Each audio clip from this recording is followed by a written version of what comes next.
Yeah, you're joining, no, sir?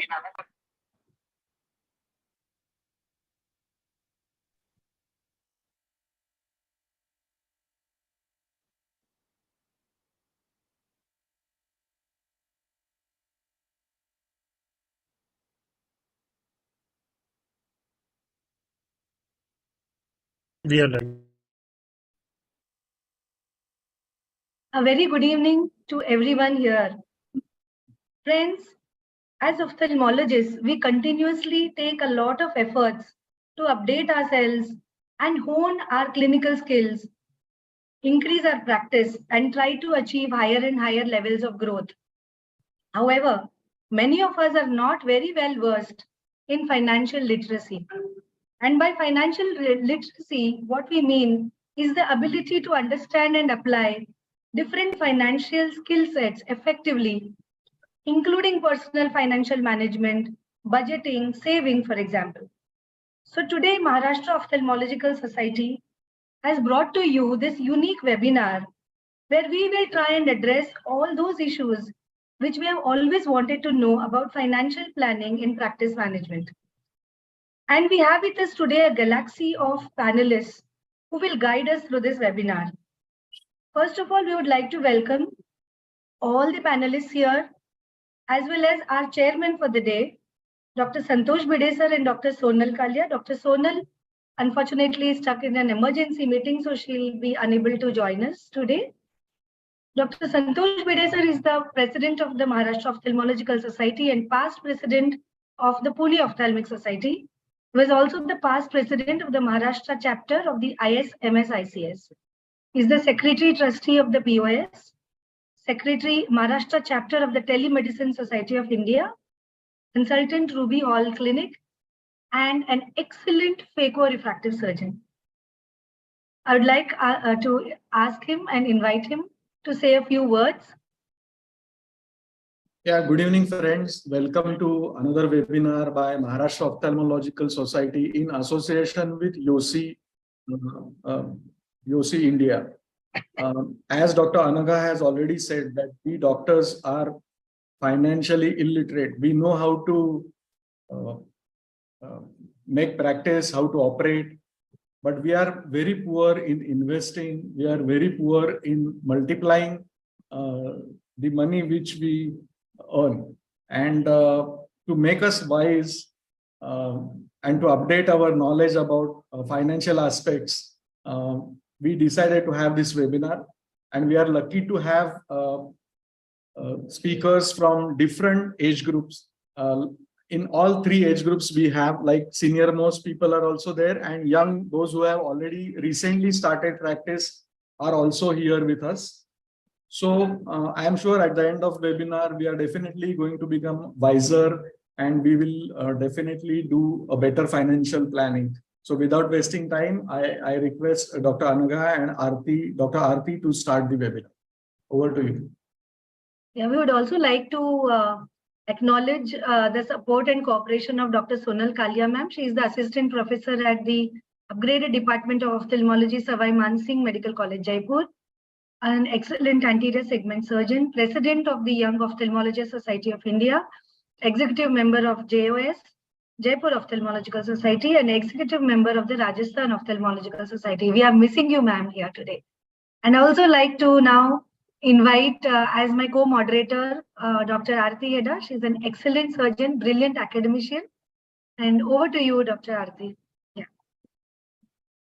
Thank you so much, ma'am. So it's an honor to introduce the panelists today. So we have with us senior most Dr. Vavikar sir with us. He is the founder and medical director of Vavikar Eye Institute in Mumbai. With 22 years of private practice as a cataract and refractive surgeon, he is now considered as a key opinion in advanced cataract surgery and LASIK. He has pioneered laser refractive cataract surgery and was the first eye surgeon in Asia to perform bladeless cataract surgery by this path-breaking technology. He takes keen interest in phaco training, LASIK training, and LENS6 training. He has developed various fellowship programs which are successfully running in the institute. Once again, we welcome you, sir. Thank you, and good evening, everybody. Next, we have with us Dr. Senthil. He is an ophthalmologist and healthcare entrepreneur. He doesn't want a long introduction, so we've kept it a little short. He is founder of Ophthalm Practice Development Welfare Health System Private Limited and Pranav Healthcare Service Private Limited. We welcome you, Dr. Senthil, to this session. And Yeah, he was welcome, part Dr. of Yeah. was part of our first session as well. And we are really glad to have him for the second session as well. He is a big entrepreneur and he has brought all ophthalmologists together under a big umbrella of the Ophthalmic Practice Development Program, and he has been really guiding all of us through. So looking forward to all your inputs, sir. Yeah, thank you, madam, for your kind words. Next, we have with us Dr. Virendra Agarwal, sir. He'll be joining us shortly. He is Medical Director and Chief Consultant at Dr. Virendra Laser and Phaco Center in Jaipur. He is Member Scientific Committee of AIOS. He is past Secretary of Rajasthan Ophthalmological Society. He is recipient of prestigious Distinguished Service Award at APAO 2017 in Singapore. Next, we have with us Dr. Rajshekhar, sir. He is founder and medical director of Shekhar Eye Hospital in Bangalore. He is an excellent surgeon and an academician. And Dr. Anaga will tell more about him. Yeah, he has been a true guide and a true role model for a lot of ophthalmologists, not only in Karnataka, but all over the country. We all look up to him with a lot of respect. And he has been guidance, and the kind of support that he has given to everyone is really amazing. So looking forward to all his inputs too today. Thank you. Next we have with us Dr. Saurabh Patwardhan, sir. He is director at Nandadeep Eye Hospital and PG Institute in Maharashtra. He heads the Phaco training and fellowship program there. He has more than 12 publications and more than 30 chapters in various books and journals.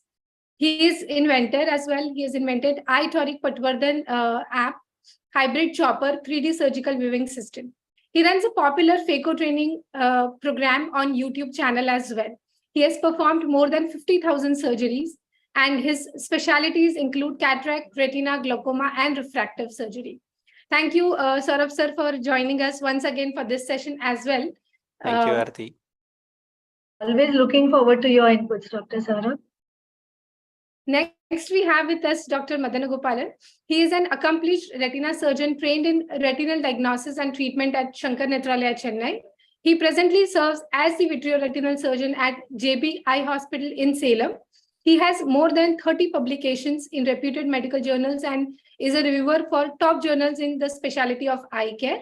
He is a trainer for fellows in the field of retinal surgery and visits many institutions in Western Tamil Nadu as a retina specialist. He currently is a secretary of Salem Ophthalmologic Association, a managing committee member of Tamil Nadu Ophthalmic Association, and executive committee member of Young Ophthalmologists Society of India. So welcome, Dr. Madan, and we look forward to your inputs. Next, we have with us Dr.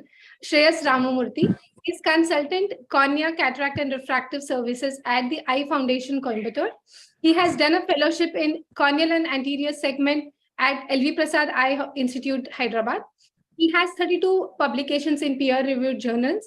He has received Shiv Prasad Hadia Best Paper Award in Refractive Surgery in 2020. He is recipient of Best Paper Award in Cornea Subspecialty in AIOS 2019.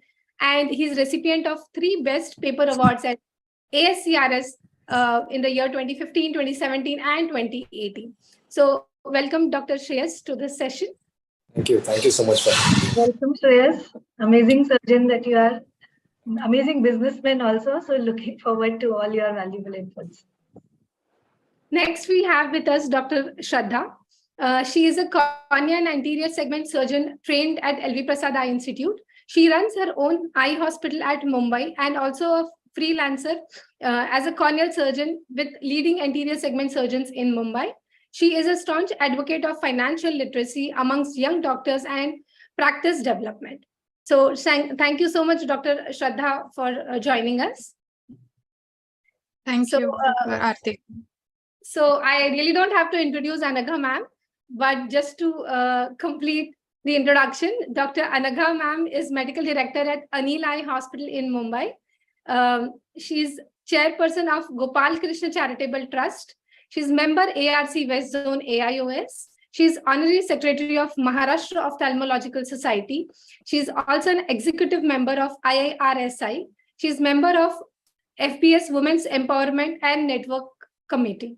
So over to you, Anaga ma'am. Thank you, Dr. Aarti, for your kind words. And I think now we are all set to start with our questions to all our panelists. So let's start from the very beginning. Now consider there is this young ophthalmologist who has trained out of his alma mater institute and is raring to go to start private practice. The first question that comes to his mind is, yes, I'm trained so well. From where do I get the money? How much money do I invest? And how to generate or procure those funds? So what I would like to ask is, one from the younger generation and one from the elder generation. So Dr. Shraddha, if you could take this question. Yeah. Right. Ma'am, you asked me about a young ophthalmologist who is just out of practice. So before I begin with that, I'd like to add a special note that your planning should begin the moment you start earning. So it begins at the time you join your internship or in residency. As soon as you start earning, I think there should be some training or some elder people or somebody who should tell you that your investments should begin the day you start earning. Even if it's a small percentage, the advantage is that you don't have too many liabilities at that point in time, and it helps you form a habit. Now, for people who may not have an affluent family setup, for them, it's very important that they start right during residency and fellowship and don't get carried away by peer pressure, which is very rampant right now, to spend, to have the most expensive gadgets or, get into that. Now, once you come into the water, you have to decide whether you want to do private practice or whether you want to do an institutional practice. So institutional practice is fine. You don't need to invest that much. In private practice, say you can arrange for funds, fine, go ahead. Otherwise, decide whether you want to go for a job. Try to earn some money. You might want to take a job at places which pay you a lot more, say in the periphery, a lot of opportunities out of India. And then you can think of, mobilizing those funds for your practice. Now, if you think, okay, I have enough funds, then you jump right into practice. Now, the calculation for how much amount you would require to start off with practice depends upon where you want to start off your practice. And that would be a decision that ophthalmologist has to, really sit down and take, because that would be the place where you would be forever. Now, if you are, say, in a small city, the cost for the place that is very different, while in a place like Bombay, the cost for the place where you run your practice would be very high. So that calculation depends on where you want to practice at.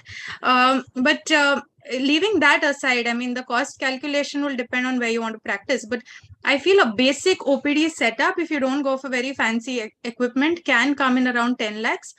If you've saved enough during residency and fellowship, I think that ophthalmologist would have that much money at hand. If not, then you can easily mobilize that using loans, or the better option would be if you can ask your family or your friends to contribute. Now, we faced, yeah, ma'am, you had something to say. Ma'am, you're not audible. Yeah. No, I just thought that, yes, we'll just want the ballpark figures here. There are too many variable factors into it. Yeah. Like you said, where and how much, how big you want the practice and all that. So I'd now like to ask Dr. Rajshekhar, sir. So suppose, see, we need to have a, basic practice where you can start doing surgeries and have a basic practice. I'm not talking about having LASIK and all the fancy gadgets that we have today. That is very difficult for somebody who want to start. So what would be a ballpark figure as to how much you will need in an average? If we may have a range from a 3-tier city to a premier city. So what would be that range? Good question.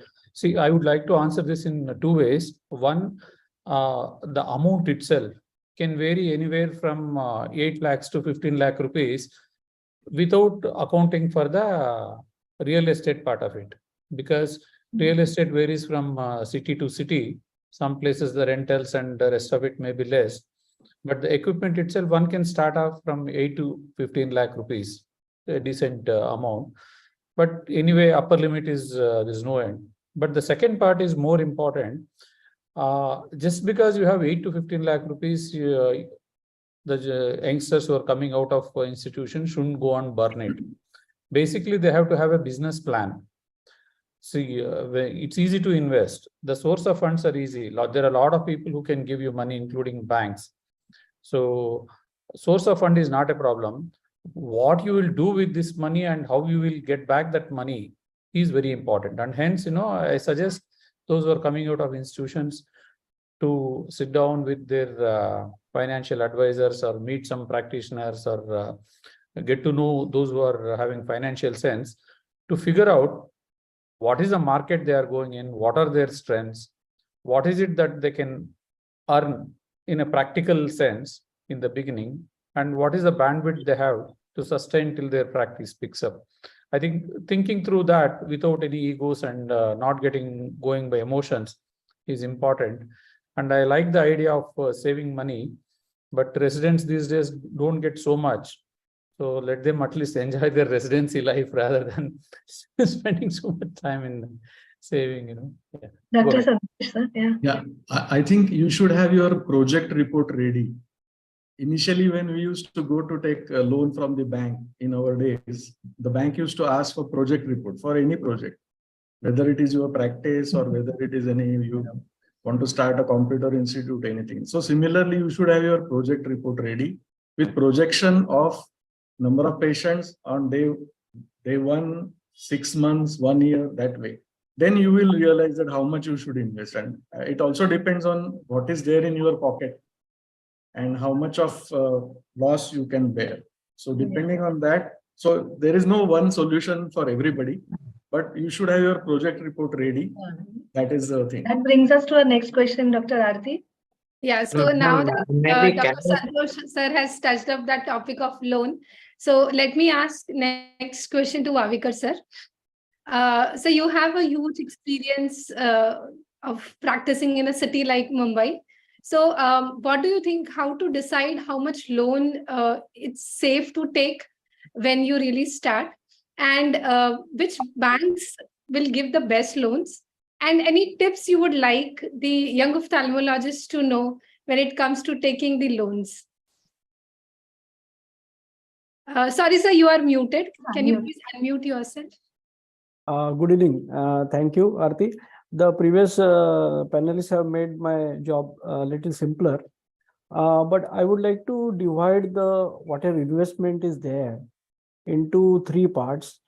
And the first consideration is those instruments which are quality determined. For example, today uncorrected visual acuity after cataract surgery has become a benchmark of how good a doctor is, and therefore having a good biometer, this is just an example, is very, very important. We need not go for the the most very, very expensive and upper ones, but at the same time we should not go compromise too much on that.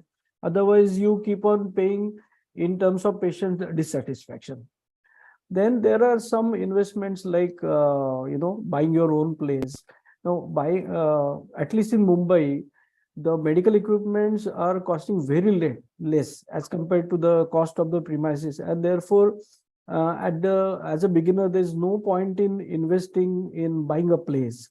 It is better to start with a rental place. So like that, and then what Dr. Santosh said, project has to be ready.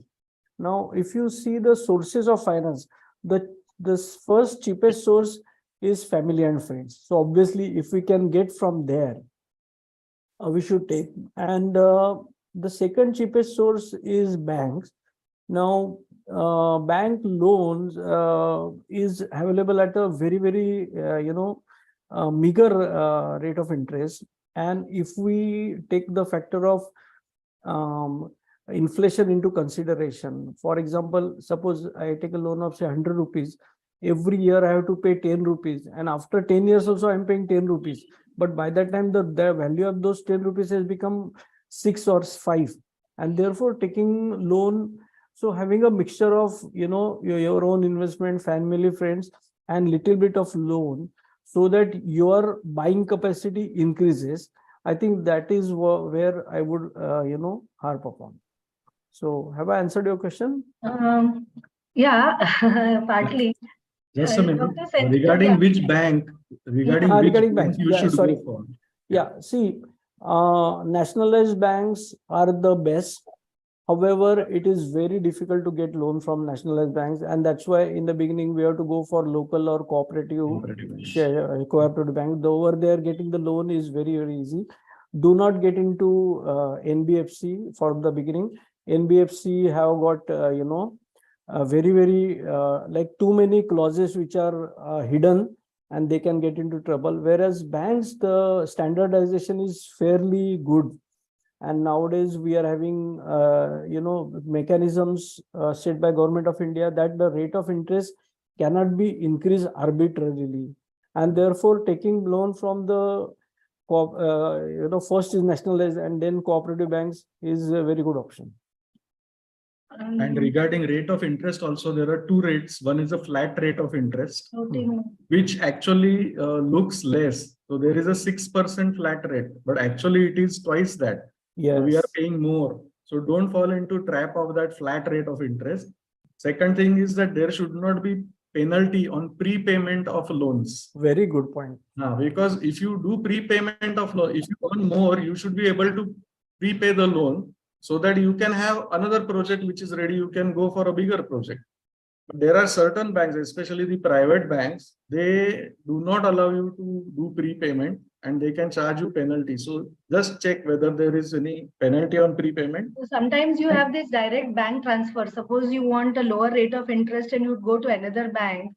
Then so you if you do lose, a direct bank transfer, then also there is penalty. So there you take is it in also your penalty. account and Yes. then pay it as your own funds. Then Correct. there is no penalty. So that Yeah, is one that thing should- out for that. Correct. And second, another thing is it should be reducing balance. Like there are some banks daily reducing is there. Suppose I earn 1 lakh today and I pay my that much of fraction of that loan today. Then that 1 lakh from my what we call as principal amount should be reduced today itself, not at the end of the month. So these are final points.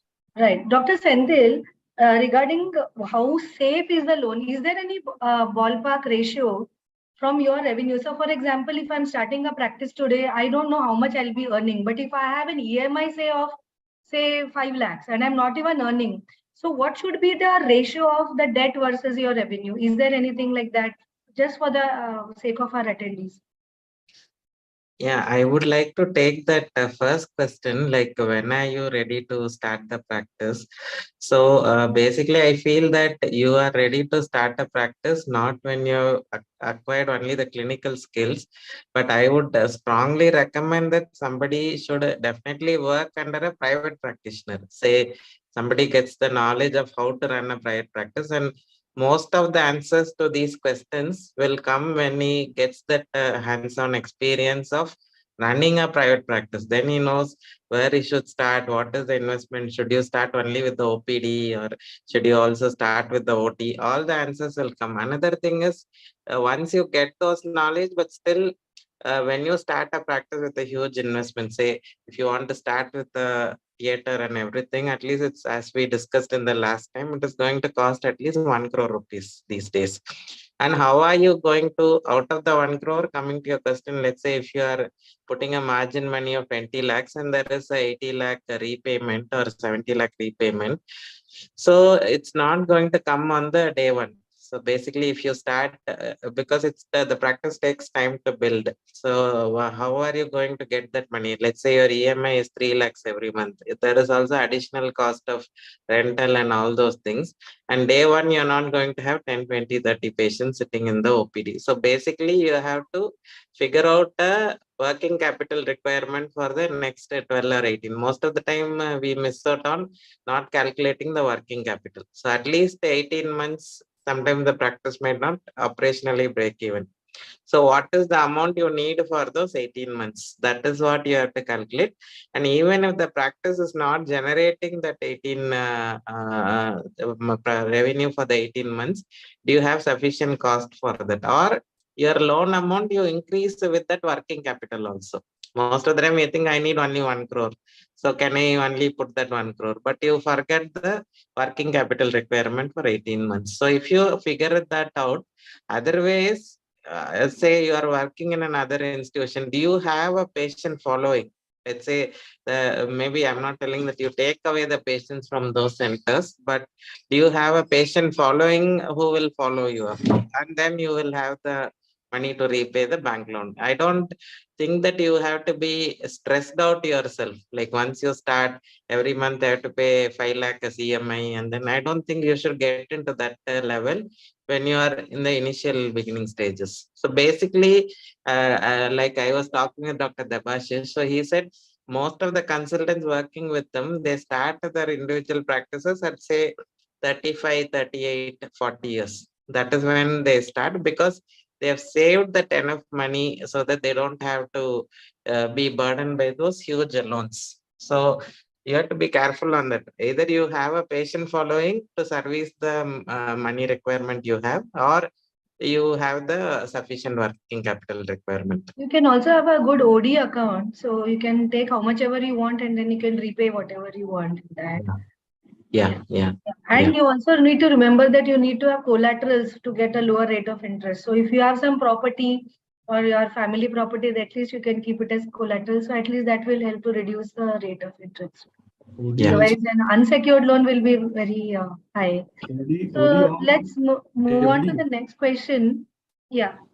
Now that we have a report or you have a budget, how exactly would you go ahead with the budgeting? How much would you allocate, for example, for the place, for the equipment? I mean, is there and marketing, for example, Dr. Saurabh? Yeah, I think Dr. Senthil made a very good point about the operational expenses. Because whenever we are budgeting for, like he said, like initial budget is maybe for equipments, which you may buy upfront, or nowadays it's best to buy on loan, or many companies are willing to give you, PDCs or even lease. So all these options are there. And even as rightly said, I think already for beginners, it's best to have place on rental rather than investing huge amount in real estate to begin with. And then operational expenses, like we generally keep 2 years of operational expenses, which includes the staff salary, the marketing expenses, etc., which has to be enough for those 2 years. So once we have already taken that account in the initial budget, then the first 2 years are very easy to manage. We are not burdened. And generally in 2 years, your practice picks up so that you reach break even most often, and then it becomes quite smooth later on. So I think as a ballpark, like 2 years of everything, Yes. you add into your initial budget. Dr. Shreyas, if you look at the marketing today, I mean, for anybody, whether it's a newcomer or whether who is in already established practice, marketing today is something which is very expensive and needs to be done wisely. So how much would you suggest should ideally be invested? One for a beginner, second for an established practitioner. I mean, very pertinent question, madam. I mean, because very often as ophthalmologists or as doctors, we think that we have to gain the adequate clinical surgical skill. Once we have the adequate clinical surgical skill, we know we are already exposed to good equipment. We put our heart and soul into investing in the place, making the interiors nice as if it's like our own house, which is natural. And then we buy the best of equipment. And then when it actually boils down to marketing, it is an alien feature for us, and we possibly have not allocated enough funds for the marketing. A ballpark figure, I mean, for our kind of practice where we are setting up a new center and other things, is generally we spend in the first month what the revenue we want to generate per month at the end of 1 year. I mean, that's a kind of rough calculation that we have in mind. So if you think your hospital should do a 50 lakh turnover at the end of 1 year, then ideally you should be able to have the bandwidth to spend almost 40 to 50 lakhs for your launch. That is the kind of calculation that we have for initial marketing. And I cannot overstress the importance of that initial marketing. Once you have that initial footfall, impress upon those patients about your quality and other things. The budget may vary drastically based on the kind of location and place which you are in. But that initial marketing spend is necessary to draw in those set of patients. Once you've drawn in those... Repeat, what did you say? 42, I mean, if it's a 50 lakh turnover for a year. For a month and 1 year. So at my 12th month, if I want my hospital to generate 50 lakhs, then I would want to spend that much amount of money in the first 30 to 60 days of the hospital launch. And that would be the kind of approximate calculation. The reason I'm saying this is, it varies from place to place. Somewhere you may think you might be able to do only 10 lakhs, somewhere 20 lakhs, somewhere 50, somewhere 1 crore. So according to that, your initial spend and initial outlay will also have to change. Another important thing, I mean, I know it may not sound very nice to a lot of people, but I genuinely think that people have to start moving out to tier 2, tier 3 cities as young ophthalmologists, because it is becoming difficult in tier 1 cities. The initial expense, cost, everything is same. And the return on capital that you get for your initial spend for the place, location, marketing is very, very small. The cost for acquisition of a particular patient is very high in a tier 1 city as compared to a tier 3 city. Whereas the returns that you get is not very different. The paying capacity is not very different. What we charge in Bangalore versus what we charge in Erode is almost exactly the same per patient. So we are not able to charge more just because we are spending more on real estate or spending more on salaries and other things. So I think it's important. There are, when you're starting off your practice, to think of two things. One, about your initial capital. So I think working a few years, even our own setup, like what Dr. Sendil was saying about Dr. Debashish, same this thing, 35, 38, 40, I think is a good age when you have enough clinical experience. And there are good centers, including, various chains who are willing to pay very handsome salaries for good surgical and clinical skills. So you earn well, you take enough funds, move to your hometown, a tier 2, tier 3 city, set up a practice, you'll be able to do extremely well and not worry about break even. Even from third month onwards, you'll be able to break even. Yeah, you're right. I think a lot of valuable inputs and a lot of thinking that needs to be done for all of us. Dr. Aarti? Yeah, so this might be a little bit of repetition, but we would like to know what to expect in the first year of practice and when to expect the good returns. So, and as rightly said, how to manage the expenses till the time you are settled in your practice. So maybe Dr. Senthil has shared his view already. So Dr. Madan, would you like to share your views on this? And what was your experience when you started? Thank you. I mean, pertinent question. And I couldn't agree with Shreya's more. I mean, moving out of your comfort zone, as he put it, the call is in tier 2 and tier 3 cities. So the question is not where I'd like to be. The question is where your skills and your competence matches that of the community. And at this point in time, it's more outside the larger cities. So if we can move out, then there would be more value that we can add to the community around us. So the first year, as was discussed, it is going to be a little difficult. We expect to kind of break even in your operational costs by about 18 months to 24 months. That would be the first estimate, because the market doesn't know you. I mean, I'm just talking about a beginner where nobody knows you in that place. So it is going to take time. It is going to take 18 to 24 months. In the can't meantime, hear you clearly. Can you speak a little louder? Maybe the voice is a little low. This is better?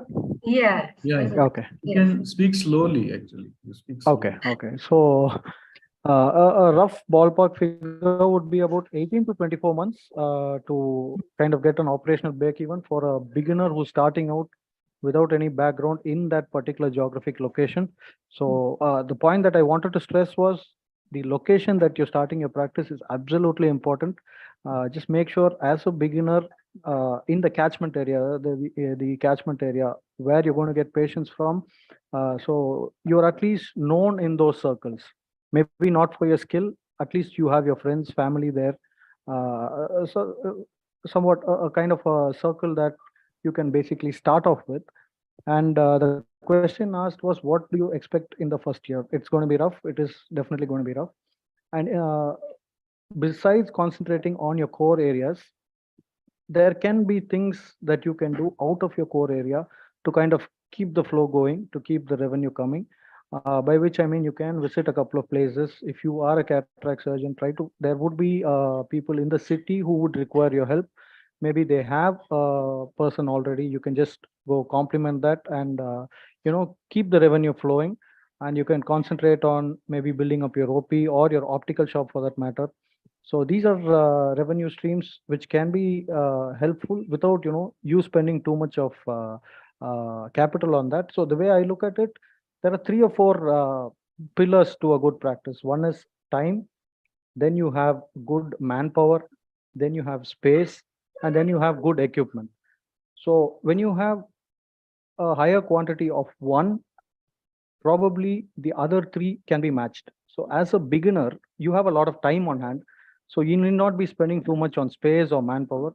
You can leverage your time to kind of get along with the other 3. And as you grow, then capacity building needs to come in where all the 4 grow together.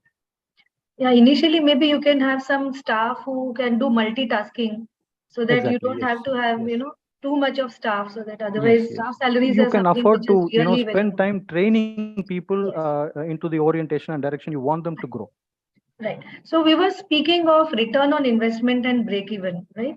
So Dr. Rajshekhar sir, I would like to ask you, how do you define and how do you calculate ROI? So for example, if somebody was to start and he is going to be putting in say 1 CR, how do you calculate the return on investment? How do you calculate the break even? How exactly do you do that?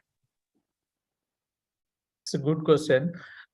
Here, multiple ways of looking at it. One is the overall investment part in a clinic, so that some segments may be doing very well and some may not do well, but it balances out.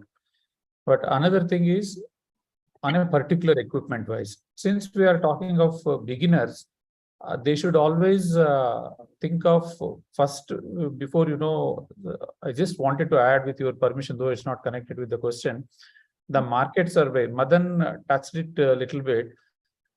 Each one, before starting a practice, apart from your skills and having money, you should do the market survey.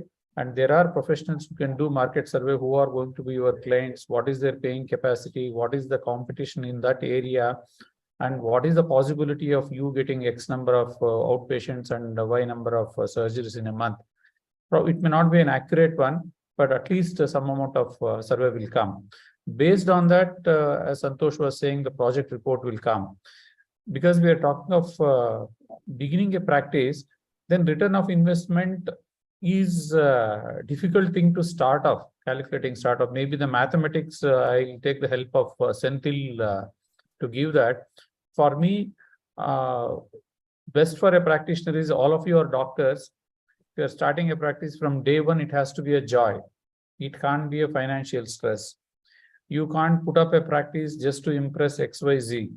You are going to get money for these amount of services you give, but your money cannot be taken away by the equipment fellow or the bank fellow in the form of interest. Then, you will have that negative cash flow.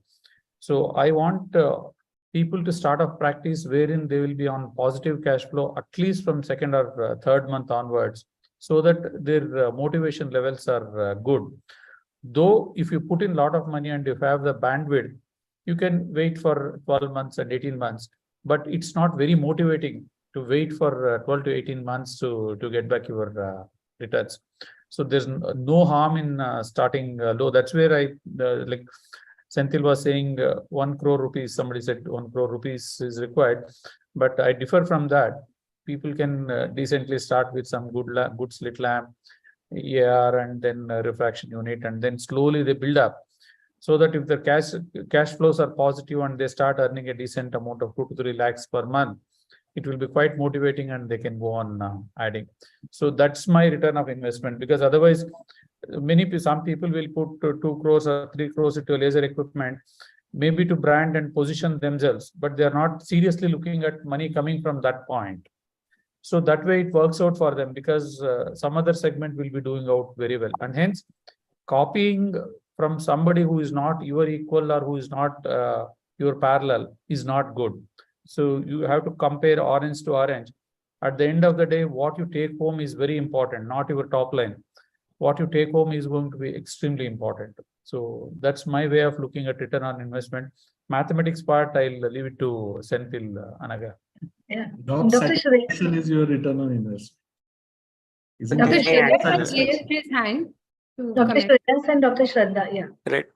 And Just Dr. one Shreya. quick point, madam. I mean, because we are talking on return on investment and other things. Initially, at any point of time when we're just starting off a particular branch or a particular center or a new practice, or somebody starting their individual practice, it's difficult to immediately start talking about ROI and ROCE and other things. I think what they should initially focus on is an operational break-even. That is, that particular month, what am I spending on consumables, on rental, on staff salaries, on EMI loan repayments. These broad categories are first fulfilled. You will then try to reach that operational break-even. If you're going beyond that operational break-even, can I add a little bit more of those funds towards marketing? Because my marketing budget initially, unless you already, I mean, are flush with funds, it's a different thing. But if you're looking at already taken a big loan for your initial investment, then it will be difficult to spend a lot on your marketing if you're having challenges in break even operationally. So I think that is where the budgeting comes in, and then your initial return on investment, return on capital can then be calculated at a later stage.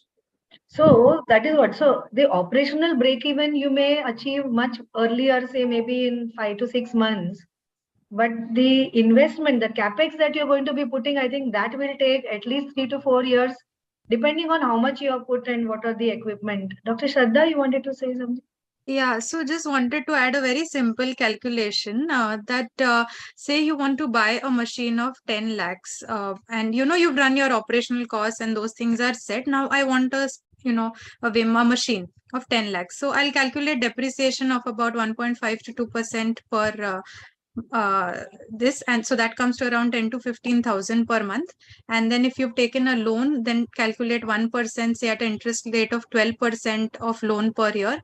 So that comes to 10,000 per month. And I need to, earn say 1% out of that machine per month. So I'll calculate say 35 to 40,000 per month is what that machine should give me. So say I buy a OCT for 10 lakhs, say example, I should get say 40,000 income out of that OCT to kind of in my head justify, buying that machine. So I mean that could be a rough calculation that we could do for this.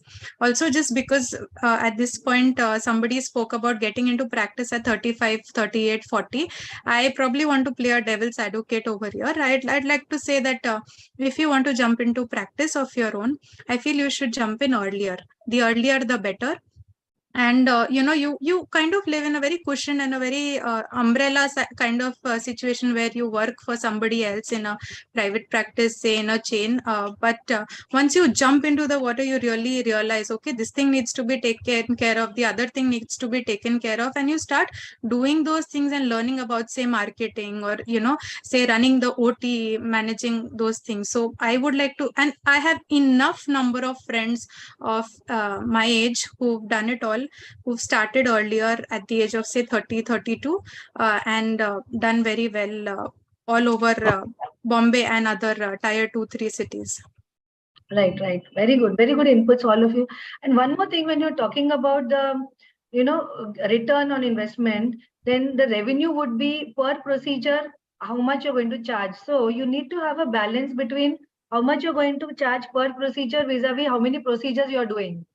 So you have to be competitive also at the same time. For example, you're doing a LASIK and you're charging very low, then maybe you will get more patients. So you have to see what would be the charges in your area. You cannot start and you can have a very high premium in the same time.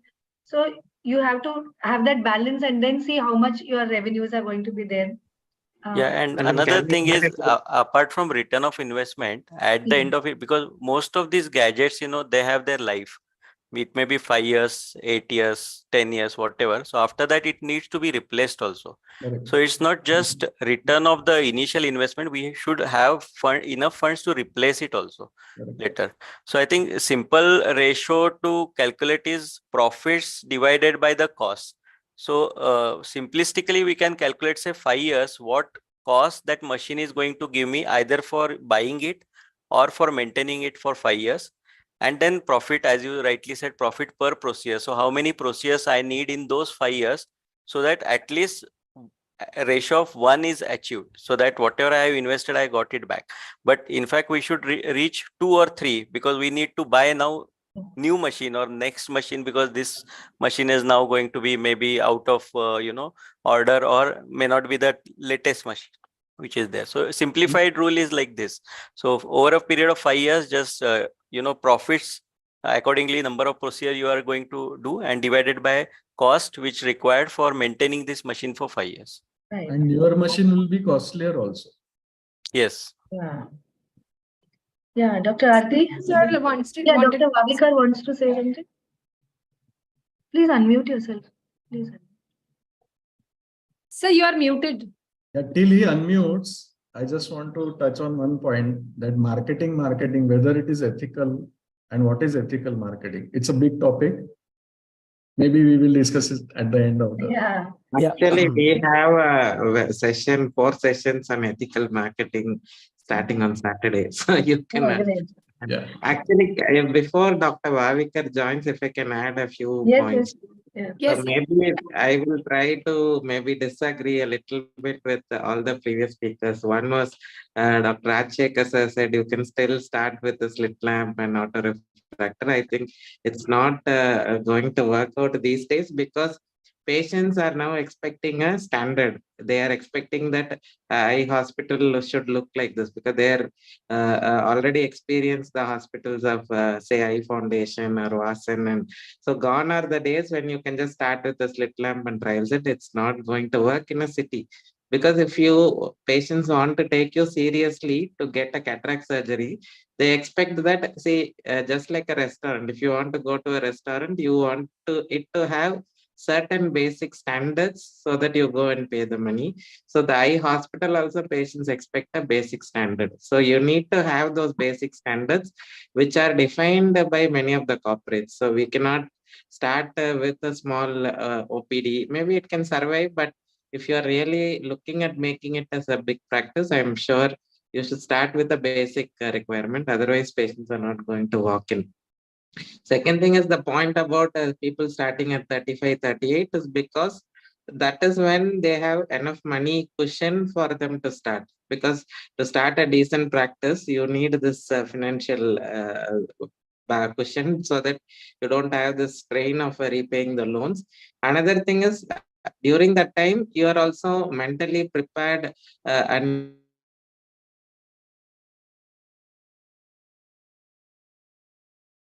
What happened? I think we lost Yeah, him. I think something to his network. Maybe Dr. Vavikar. Dr. Vavikar? Yeah. Yeah. So I'll tend to agree with, on the first point what Dr. Senthil was saying, that we need to have basic standard of quality. But the second point I would like to agree with Dr. Shraddha, that earlier the better. It's always like that. See, remember, after 60, working becomes very, very difficult. At one point of time, we are not talking about KK Mehta here, right? We are talking generally what is the trend. Okay. So for that, now budgeting becomes very, very important. And the budgeting, we should start with what we want to earn and make 50% of that. And then you have to plan your expenses. So typically, like Dr. Vasher said, typically around 5 to 10% will go in marketing. And whether we like it or not, ethical or not, marketing is there and it's going to stay. Simply, we cannot just brush aside the fact that we, require marketing. Around 15% goes in HR cost. Around 15% goes in consumables. And then EMI. So all this has to be fitted. Now, if we don't start breaking even on cash, operational, break even, then no bank is going to give loan in future. So Bank typically will see 3 years, your past 3 years records, and all 3 years, if the situation is improving, then only people are going to give you loan, or otherwise they're going to put such conditions where because of which you will say no. So that's why budgeting on both the sides, earning as well as expenses, is very, very important. Another reason for making budgeting is that when you are slowly improvising on your position financially, you don't get bogged down, and therefore you are likely to concentrate on delivering very good quality. And today that is very, very important that you maintain a very good quality. So I would like start with budget and project report and then go Right. ahead. Yeah. So you need to be asset light in the initial few years, build up with equipment, marketing, and HR, which are the three main pillars. Absolutely. And then as you grow, you can always have your own place, right? So let's move on to the next question, Aarti. Yeah, so ma'am, we have, I think, covered the first part of our discussion, Right. wherein how to start the practice and what all to expect in the first year. So let's move on to the second stage of our practice. So as we all know, the investment has to be in stages. So you can't expect to buy everything when you just start the practice, let's say glaucoma or retinal diagnostics as well. So let me ask this question to Dr. Senthil. So how to go about the second stage practice changes and investments after you are, let's say, stable in first few years of your practice? Yeah, and how do you know you're stable? What is the definition of stable also? I think with the high investments, it's very difficult to be stable within a few years, because from whatever you were telling that within 3 to 6 months you can achieve operational break-even, I think that is really difficult at the high cost of investment these days. So generally, most of the practices follow curved pattern. So initial 10 15 years you are on the uphill curve, like you just go uphill, like you start and then you see that the practice keeps growing every year, because most of the time we don't have big marketing budgets. So most of the practices by individual practitioners, as against Dr. Shreya said, most of the time we don't spend anything on marketing at all. So it's only thing is we keep word of mouth and people keep coming and coming. So initial 10-15 years the practice reaches a peak. So you will reach a peak where you see that as an individual practitioner, you can only see so many patients in a day, maybe 30-40. I don't think more than that is possible by an individual single doctor practice. If you want to do a really good service, then maybe you also hit a surgical number of 30-40-50 a month. So you start plateauing at that level. So if you don't make changes at that point, so that is where I think you are asking about, once you start growing, what do you do? So maybe that is the point. You, like any business, you have to jump the curve. When you reach that curve, you have to see that, okay, can I add another doctor to my practice? Is it possible to add another person who will kind of support the practice? Or can I open another branch? Or do I add another technology like a LASIK, or which will boost the practice? So if you don't jump that curve, what you see is most of the times most practitioners who contact us, they say that, oh, my practice has been same for the last 4 or 5 years. We are not growing. That is because you cannot work more than that. So that is the ideal time where you have to either add another doctor, or maybe convert your practice into a group practice, or add a newer technology. Otherwise, the practice starts going downhill. So how do you make that jumping the curve? I think it is purely your maybe adding a specialty like a retina, or maybe adding another corneal surgeon, or whatever it is. You have to just think of that. So the second stage doesn't happen 2-3 years after you start practice, but it will happen 8-10 years after you start practice. That is when you see that, okay, you hit the maximum number. Then you have to think of how do you jump the curve. Yeah. Just one question. What would be the ideal rate of growth? I mean, whether it's 10%, 20%, 30%, what would be the ideal rate of growth, Dr. Rajshekhar? Again, it depends. Initial year, maybe first year to second year, you may have 50% growth, or even 60-70% growth. But if you are a practice of 5 to 10 years, then growth may be anywhere from 5 to 10%. And if it's more than 10 years growth, you may even stagnate. Your growth, financial growth may come from your change of tariffs or upgrading of your facilities, or maybe through pricing only. The number growth at one point is going to stagnate unless you do something dramatic. Okay. So because it won't be a continuously growing curve. So Dr. Yeah, Saurabh, I any think we difference have of to opinion just focus on the growth of between? profits rather than any other numbers, because it has to beat the inflation, one thing. And see, all our staff was they are going to demand at least 5 to 10% increment per year, and same is true with most of the companies equipment also. So I think 10% growth in profit is a must for any hospital to at least stay at its place, and anything more than that is real growth. That means the hospital is growing. Right, absolutely. So, Dr. Shreyas, suppose there is an established practice and now we have reached a stage of stagnancy. Do you think it is a smart idea to have more branches in order to, boost that growth? There are 2-3 ways, madam. I would, I agree with what Sendil sir said and what Rajsekhar sir said, in the sense that there is a certain plateauing which comes with centers over a period of time. Like for our own centers, the way we set our goals and this thing is, for a newer center, it may grow by 30 to 50% for the first 3 years. Between 3 to 6 years, they generally tend to slow down. And after 6 years, again, the rate of growth is only around 15 to 20%. Less than 10%, just like what we were talking, maybe 5% or something, is not really growth, because we are not probably even beating inflation at 5%. So we definitely need to be higher. Coming back to your question, madam, was sorry. Yeah, how would you So whether to two start things. a new center? Yeah. So one is there are 2-3 things we can do in each location. What we've done in the past is adding services for that same location, which helps.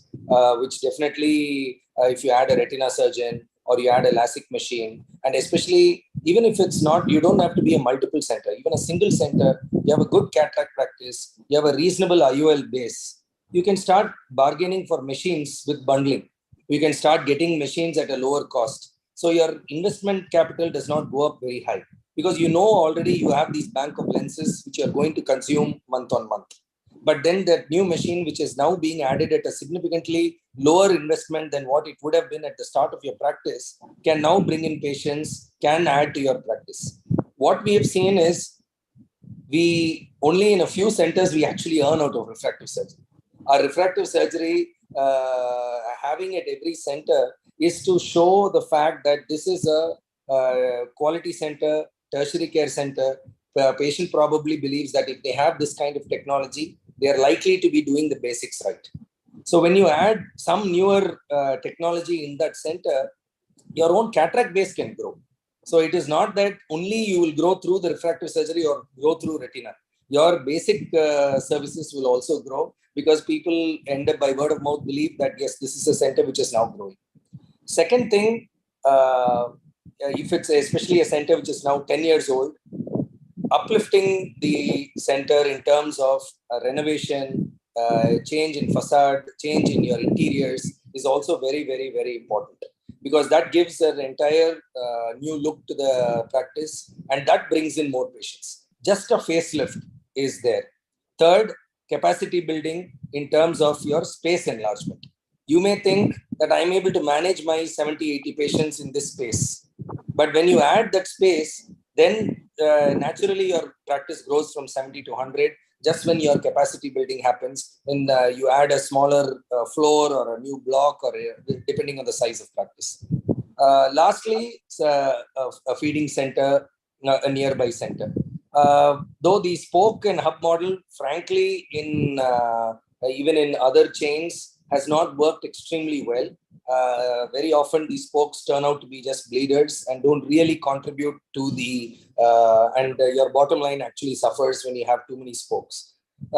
It's better in especially the way our practices are in tier 2, tier 3 cities. to go to another city, nearby city, and start a practice. Because most of the time, you will have a base, a feeding area on which your patients are coming. Look at your geographies from where your patients are coming. Where if you have a good concentrated number of patients coming from a particular area, think of starting another center there. And that adds to the growth of not only that center, but also your primary center. Our Coimbatore main center grew when we opened 5-6 centers around us. Most of our doctors in Coimbatore kept saying initially that our practice is going to go down in Coimbatore because surrounding places which are our feeding centers, you're opening branches there, the patients will come there. But actually the reverse happened. Our primary center grew along with the centers around it. So I think that's an important message for everybody. It's not just Eye Foundation. I think all other chains have also experienced that. And adding center, which is not just a feeding center within your own area, but to a nearby town or city, I think makes a even greater difference. Yeah, when you speak of the hub and spoke model, even in those spokes, you need to have a separate P&L for that separate spoke also, right? So, I mean, when you're looking at the entire consolidated accounts, then definitely everything appears to be doing well. But that one spoke may be still limping, and how So the and at what so-called point feeding of time center would you model decide is to now sever it? slowly losing its charm, is what I'm saying. I mean, earlier, people would open, let's say in a city like Hyderabad, open a center in Hyderabad, then surrounding it, open 5-6 small centers and get patients in. That model is dwindling. I mean, it is not working extremely well.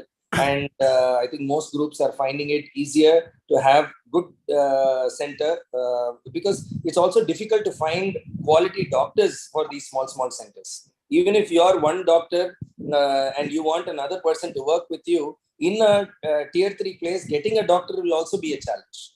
So it's rather better to invest in your own center and then add in a nearby town or city rather than have too many surrounding. Yeah, and Dr. Bhavika, just one side question to this. Like out of your total top line, how much would you allocate you are getting from your cataract services, LASIK services, glaucoma, retina, these broadly these four? How much would you allocate, and just if somebody has a difference of opinion? That is a very good question. See, first thing is that from whatever your top line is, at least 25 to 30% should come from OPD and OPD procedures. That is a sign of health that, the minimum. If you're getting less than that, then obviously you need to rethink the strategy regarding charges or the way you are counseling the patients. Then the second most important feeder is cataract. So typically 50% comes from cataract. If say 75-80% is coming from cataract, that means that is a sign that the practice is dependent only on one type of surgery, and it is a sign that the center is going to slow down eventually, and that is where you need to start expanding horizontally. That is adding retina, oculoplasty services, etc. So what Dr. Shreyas said, I would like to add something. So whenever we are thinking expansion, the expansions can be divided into two: capital intense expansions and capital non-intense expansions. So we should have a ideal mix of both. So for example, LASIK is a capital intense expansion, whereas adding retina services, oculoplasty services is fairly simpler. At least we are talking about medical retina, so fairly less intense. So I would like to combine both and move on.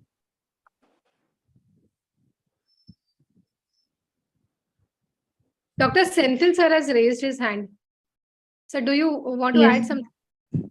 Yeah. Actually, pertaining to this question on adding a new center, because what you have to be very sure is that as an individual doctor, you are a self-employed person and you are converting yourself from a self-employed to an entrepreneur.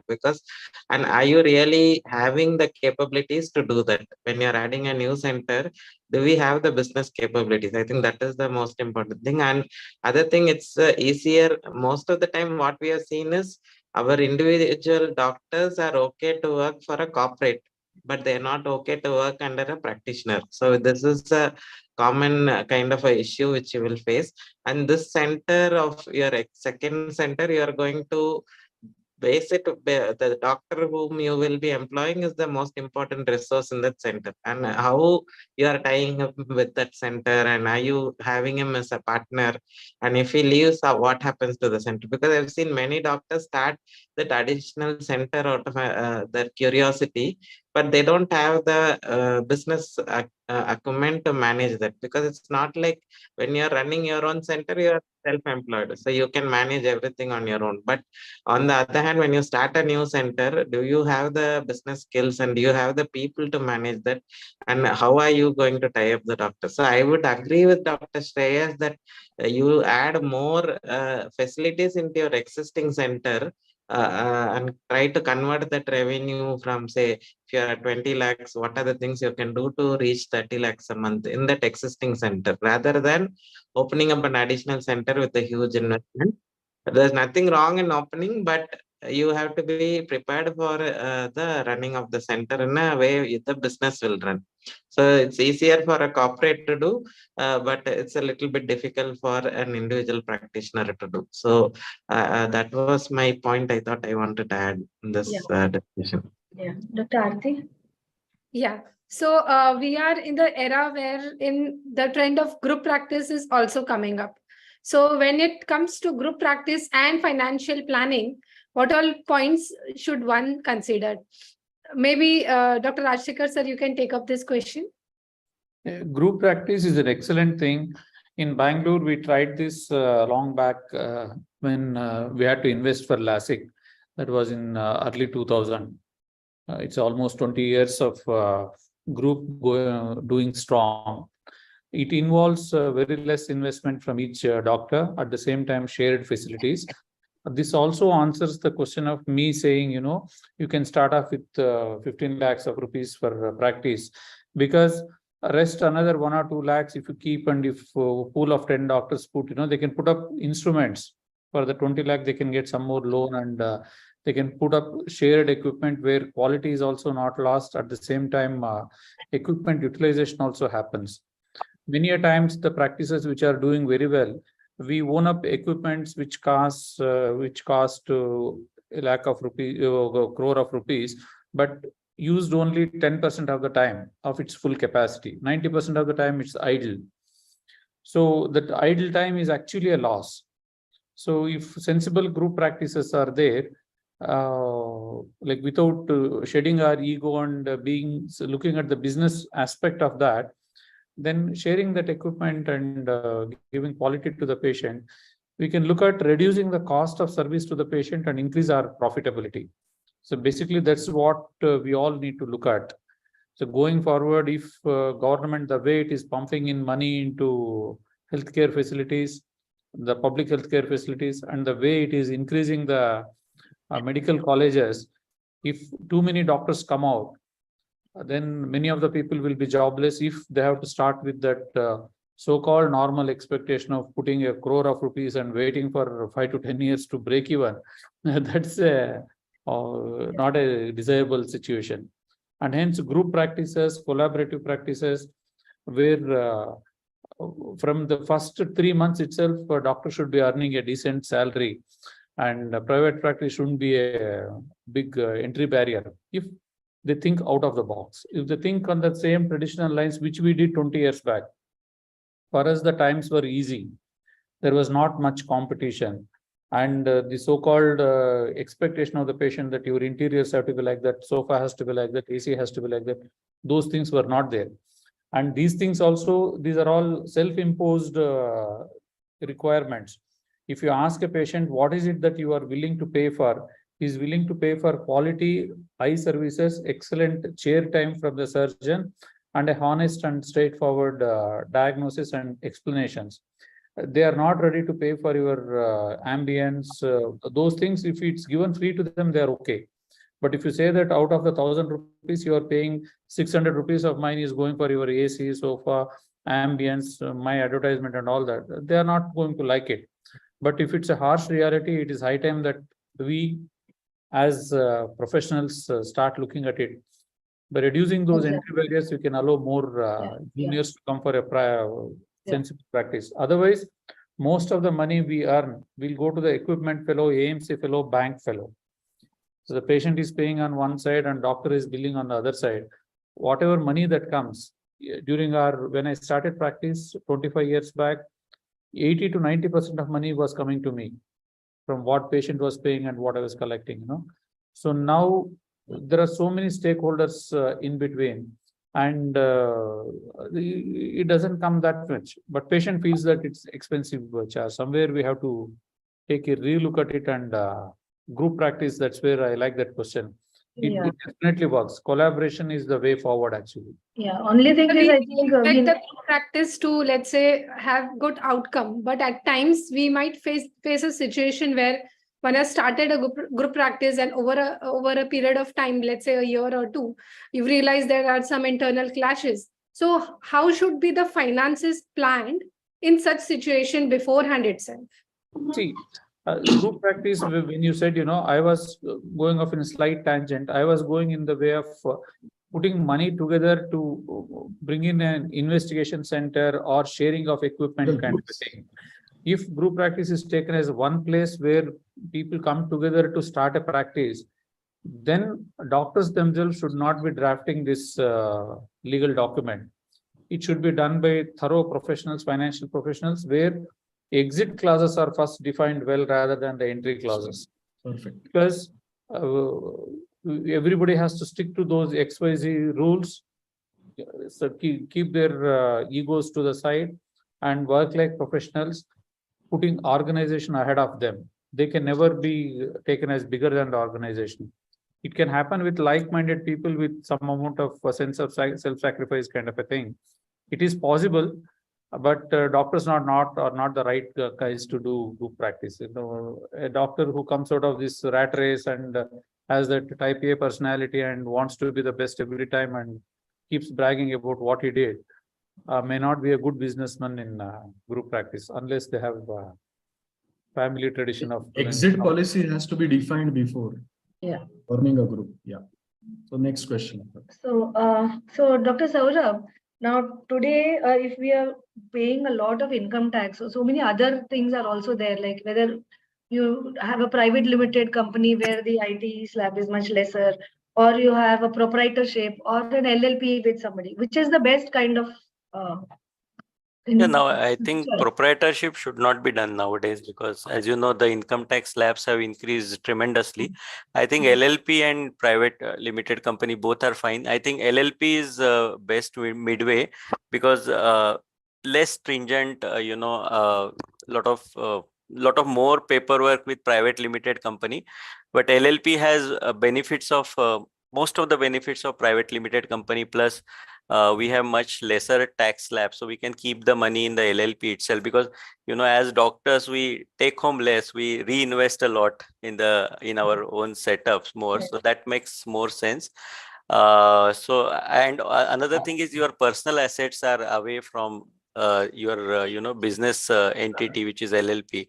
So if something happens with the LLP, your personal assets are still safe. So I think we should not go into proprietorship now, at least now onwards. Of course, that was the thing which was in the past commonly done and easier to do, because there is a single person and he owns the hospital, so it's easier to do. But I think LLP is the best way to start. Okay. Regarding the equipment nowadays that we buy, like we were talking about whether to take loan or PDCs and all that, and also how to take the equipment in what way. Dr. Shraddha, any thoughts on that?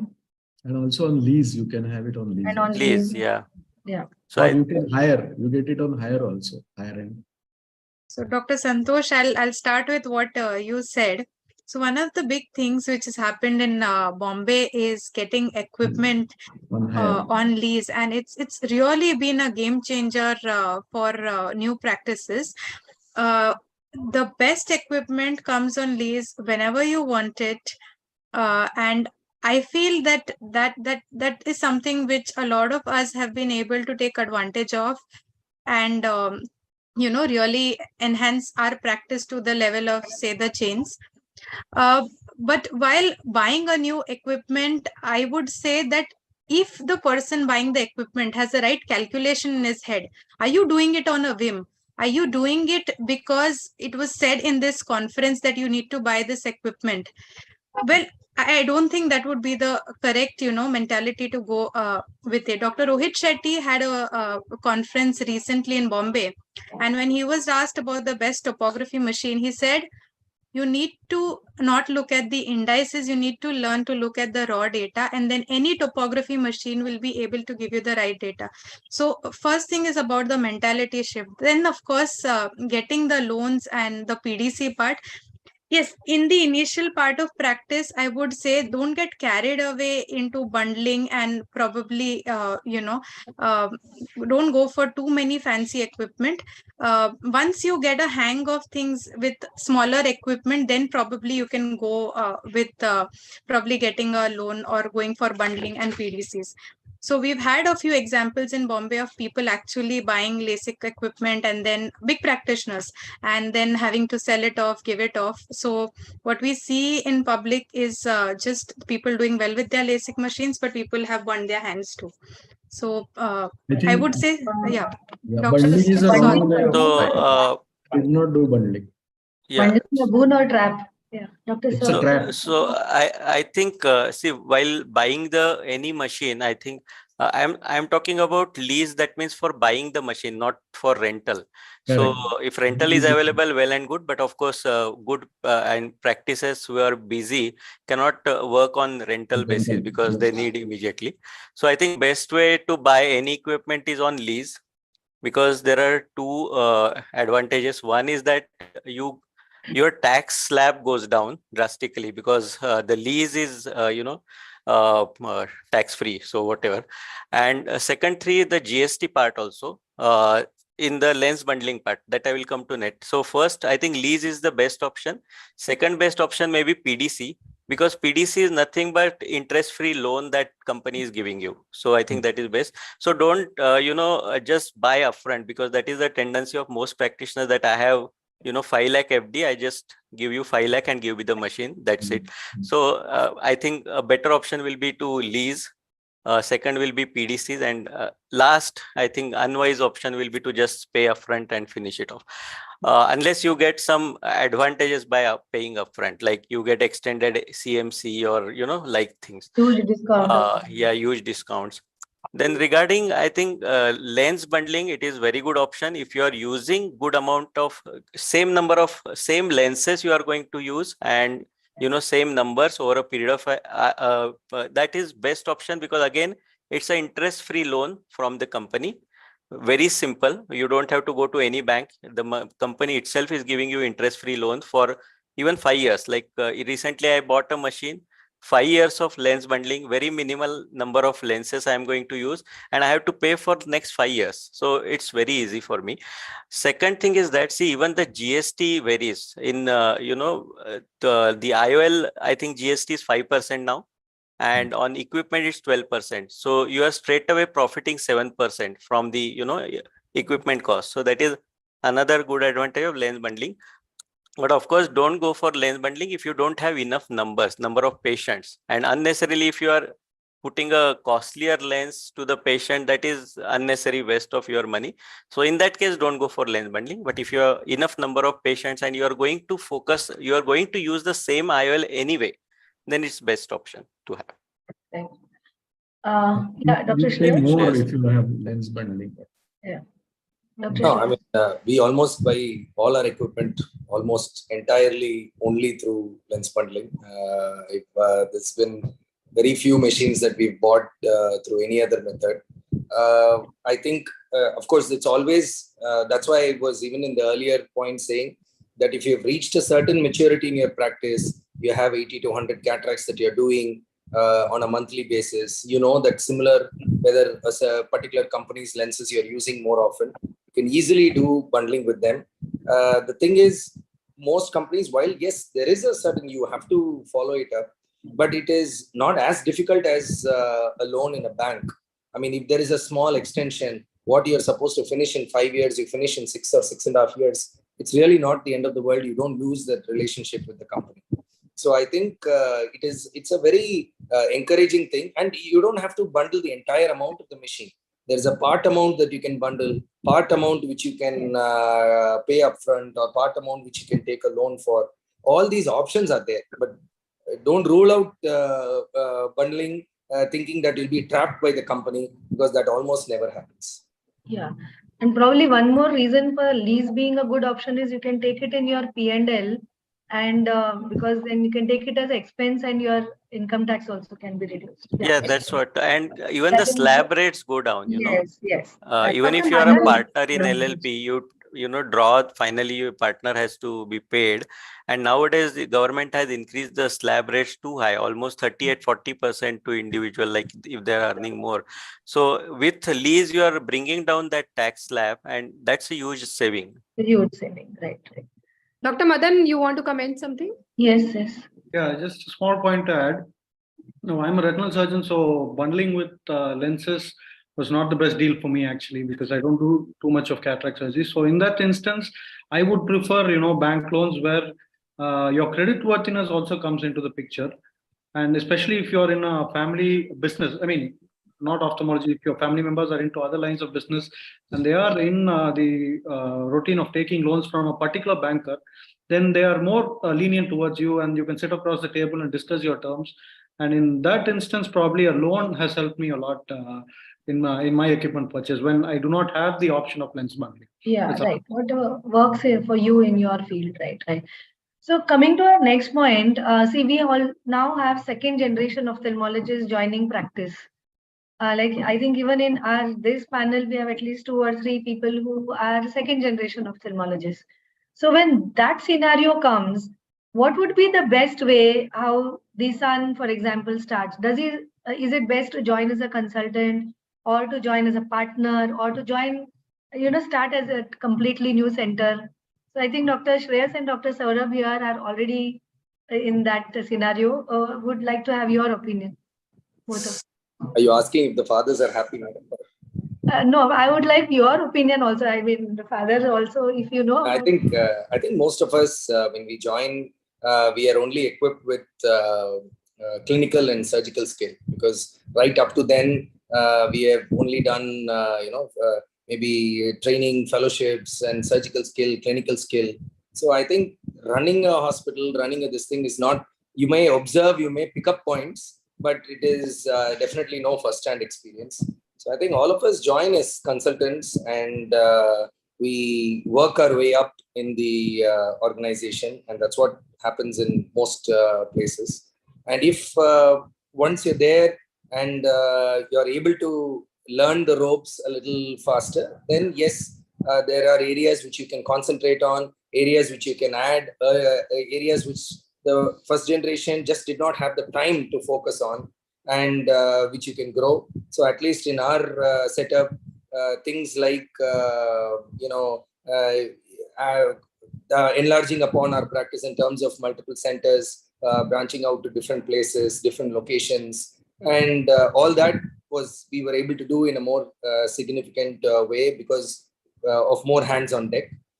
It's not just family. I think it also goes beyond family, that when you have a generation and somebody above you and a newer, younger generation coming in, along with that, you can also have not necessarily 100% professionally trained MBAs or other things, but genuine staff members who are also going to contribute, like your different managers, your GMs, your CFOs and CXOs and other people. Not necessarily you have to have very high-end people, but people who are well-trained and who are going to contribute significantly.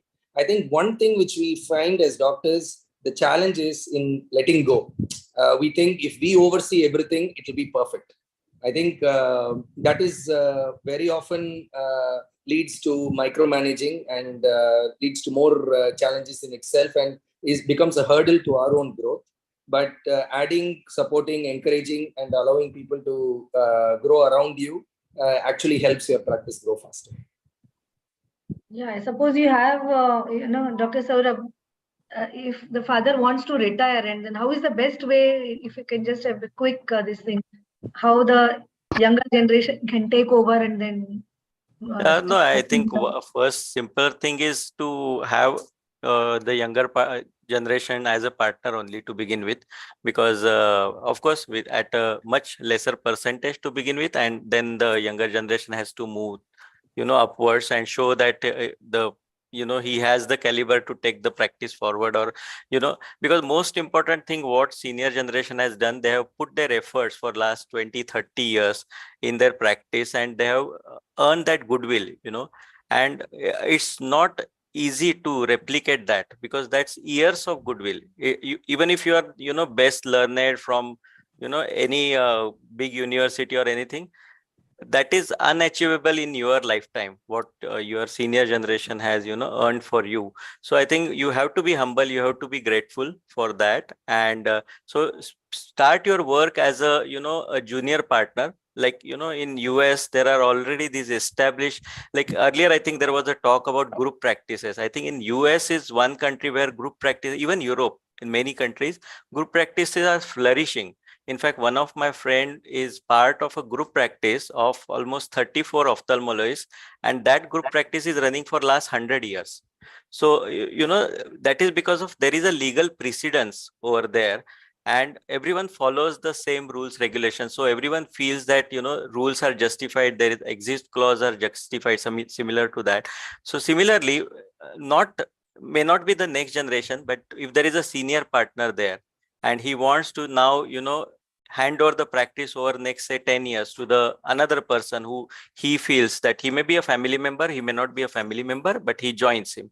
So they may start with a simple rule that maybe I will give you 10% of share this year. Let me see how you work. You will get certain amount of salary also. Let me see how the patients are satisfied or not at the end of year. If you're good, I may increase your share next year, say 20%. And let me keep on increasing those shares to maybe the maximum limit, maybe say 70% when I retire, and I keep the 30% share as my retirement fund, because of course, because I have worked for 30-40 years, so I want to keep certain share till end of my life, because if I give everything to junior partner, of course he's not going to look at me, right? So the same way I think even in India, when the next generation joins, we should think in that way, that there should be a certain handover of roles, and of course apart from taking over the job, he is going to take responsibility of so many families who are attached with the hospital. Yeah, absolutely. Dr. Senthil, are you there? Yeah. Now the second part is, if there is no heir or who is going to take over, so there are a lot of practices that are being sold nowadays. So, or merger with other corporates. I can't see Dr. Senthil here. Dr. Bhavikar, what would be the considerations quickly, if you can? I know we are running short of time, but costing. these How are do you decide important questions. cost? How do you decide cost of that practice? I think that is And valuation of the practice. Valuation of the practice. Along with that question also will be there. Yes. So I think it has come as a boon to a lot of people who want to retire or retire early, and it is certainly making people realize their whatever sweat equity they have. And the rule is very simple actually, even though a lot of haggling is going to take place. So it is X times the EBITDA or corrected EBITDA. Corrected EBITDA is EBITDA minus the salary the person is going to take. And typically it is around 10 times the EBITDA, but it can vary depending upon when the payment is done. So there are some people who are willing to pay lot of money upfront, then the multiple factor decreases, where there are some people who will pay over a period of like next 5 years, 7 years, even 9 years. Then obviously the multiple factor has to go up. So typically how we'll look at it is that how much you are going to make money in next 5 years, and whether you are getting a significant amount multiple of that. So suppose you're going to make say 100 rupees in next 5 years, I'm talking about net profit, then whether you're going to get 200 or not, or you're just going to get 100. If you're going to get only 100, there's no sense in selling the practice. So so it requires a lot of calculation, and it is better to involve experts in that. But typically I'll say that the figure is 10 times the corrected EBITDA. Okay. I think Yeah, EBITDA it's around 5 to 10. Depends on the practice is growing or it's declining. If it is declining phase, then definitely EBITDA numbers are going to go down, because then the whoever is going to buy has to, push that practice up. If it is growing practice, definitely 8 to 10 EBITDA. multiples will be different, right? Yeah. So if we look at financial investing for young ophthalmologists, Dr. Madan, how would you look at it? I mean, as a young ophthalmologist, how would you look at financial investment? As in the practice or outside the practice? Yeah, both. Okay, in the practice, I would say I would invest most on myself, on my skills and my health. That would be my priority, and equipments come second.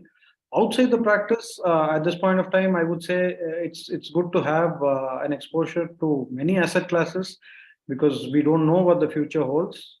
So somebody. So how much percent would you put in your practice, and how much percent would you keep for investment? Okay.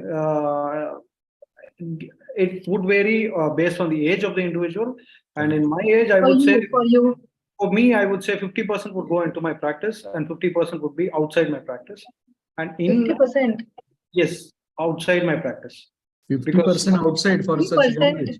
Yeah. Outside, very I have very interest. I have very interest. Okay. Okay. That is why you're saying yourself. Okay. Dr. Rajshekhar, sir? I gave this catch. What is for your age group, I would say, for you? So for my age group, yes. So again, it would be, initially, yes, I have put back a lot of money into the practice. So now I think putting 20% into the practice is good enough, and 80 I can easily take out. So because this practice, again, just because somebody has an equipment, somebody is doing this, that, and all, that doesn't make any sense actually. It should make financial sense. So keeping that motto in mind, it gives me a lot of free hand to do what is right for the patient. So that itself is a great return that I am taking from my practice actually. So I am under no financial stress at any given point of time to advise this procedure or that procedure. Without blinking an eyelid, I give free advice to the patient. If he takes the procedure, it's fine. Doesn't take the procedure, it's fine. Both shouldn't affect me. If the design of the practice is like that, then there's a lot of joy, and believe me, there is a lot of profits because of that. Yes. So retaining that financial freedom while doing practice gives immense professional satisfaction and lot of profits. So not coming under financial pressure is important. And one thing is when they're going into tie-ups with lens tie-ups or equipment bundling equipment with lenses, or negotiating for an equipment, or going for bank loans, or even doing tax planning, it's always extremely important to take professional help. Our intelligence is not sufficient because we are not trained in that. The lens fellow may come and tell you that this is the best price. Nowhere in India he has given you that, but he might have fooled you like anything. So, and hence, don't just go by the sweet words that people talk, because they're all trained business people, trained marketeers, and they're a cup of coffee he had with you the previous day, he has forgotten when he comes to you as a business person. So, and hence I request all doctors to take professional help and think through, talk to friends, and not get fooled by these marketing gimmick of people. Yeah. What works for you best is the definitely. Yeah. Right. So I think definitely we will be putting most of our money. I think the greatest margin we would get from our own profession, because especially if you have a good graph of growth, but definitely we should also keep aside something for different other classes of asset classes for investment also. Now it depends on each individual, and then depending on his risk-taking capacity and the amount that he can afford to keep aside. I think we're running short of time. Maybe we could just touch upon one last question regarding vision centers. They are springing up in many places where there are only optometrists. And I think places like Dr. Shreyas, if you could just touch upon, are they, one, very quick specific answers. One, are they really profitable?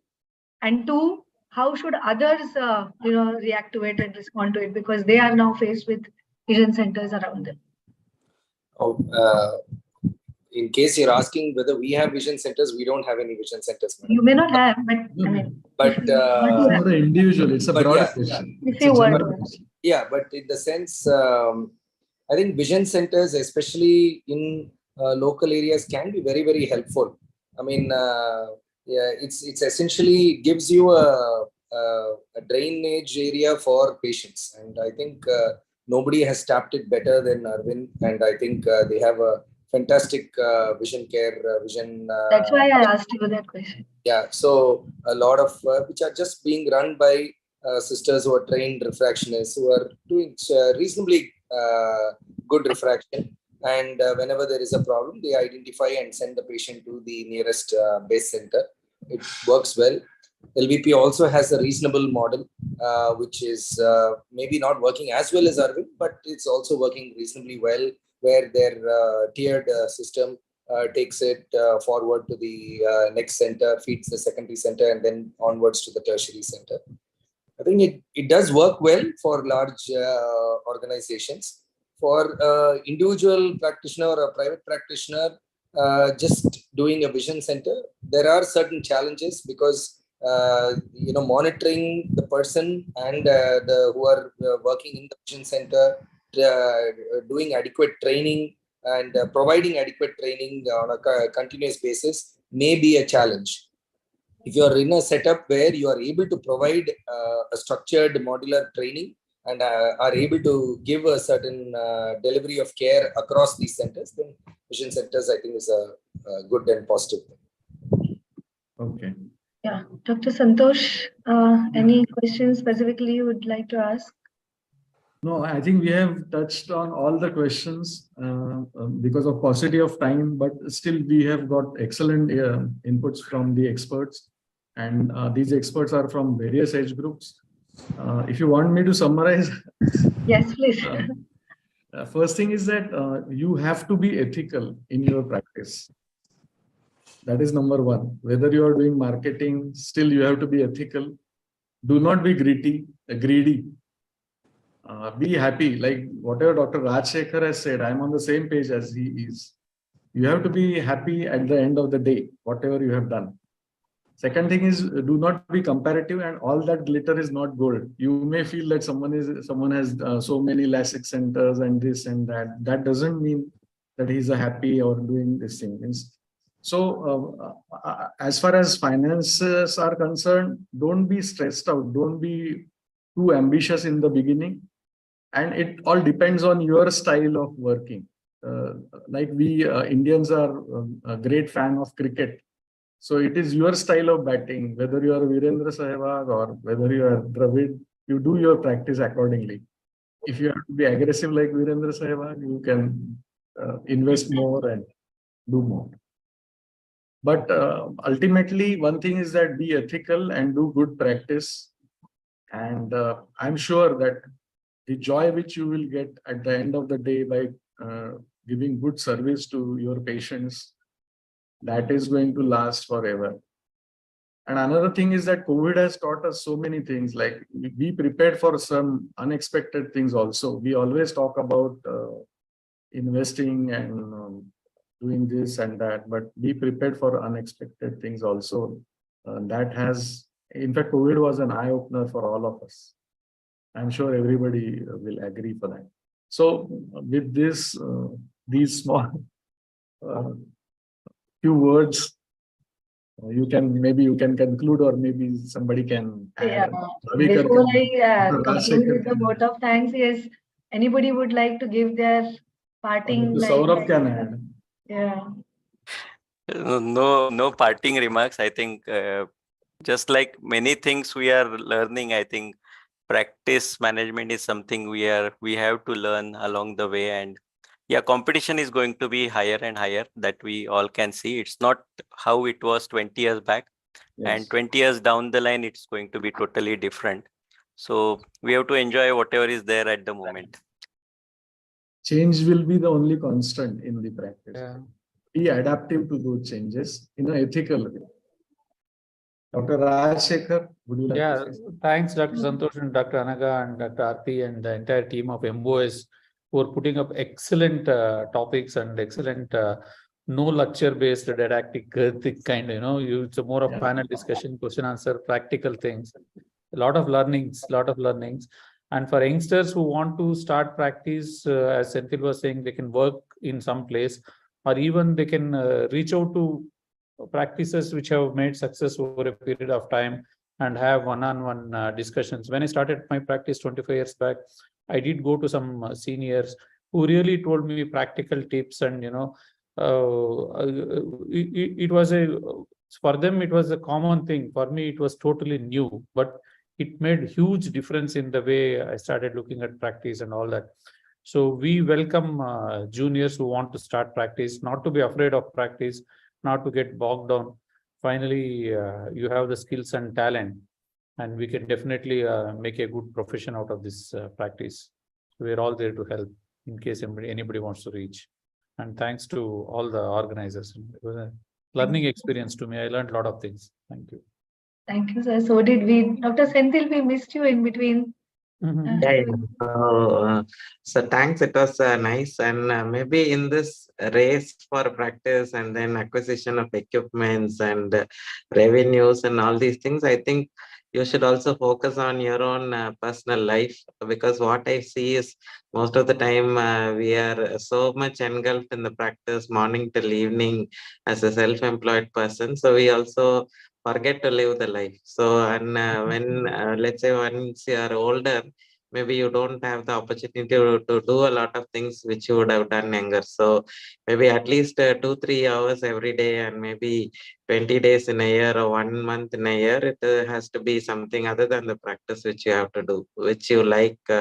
Because the common statement most of us get full ourselves is that, oh, I enjoy my practice, I enjoy seeing patients, I enjoy doing surgery. Definitely it is fine, but there is also other paths. There are many other things in life apart from cataract surgery and patients. So please do explore those options also right from the young age. If you like to travel, travel. If you like to paint, you do the painting. If you like spirituality, you do that. I think you also have to allocate, just like in the project report, you also allocate something for yourself. And maybe other thing is, you are the most important person, not your practice or your maybe the revenue or your LASIK machine. So, and you can only keep yourself happy and nobody else. So basically you have to focus on those things also along with your practice. Excellent, excellent pearls of wisdom from each one of you. I think what we have learned in the last 1.5 hours is like a crash course on financial literacy for all of us. And I wish we could have had even much more detailed discussion on numbers and things like that. But really deep gratitude to each one of you for sparing your valuable time, being with us here today, and then answering all our barrage of questions with such a great eloquence that all of us have taken back now a lot of this thing. And we'll get back to you individually also, and all our attendees are definitely going to call all of you all again for all their difficulties. Thank you, Dr. Santosh sir, Dr. Sonal ma'am. I know she's not here, but deep gratitude to her also, Dr. Aarti, for moderating such a lovely session. All of you, all excellent esteemed panelists. To Entode also for supporting this webinar. And I think they would like to show a short video. Yeah.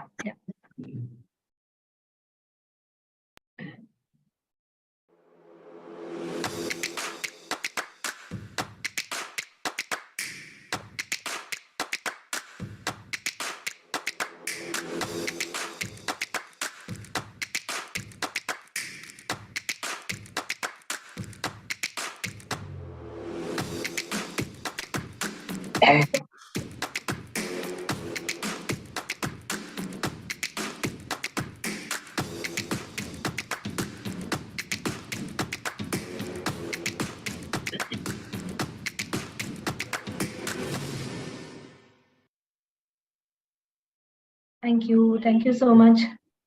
Thank you, everyone. Thank you everyone once again. Thank you. Bye. Thank you.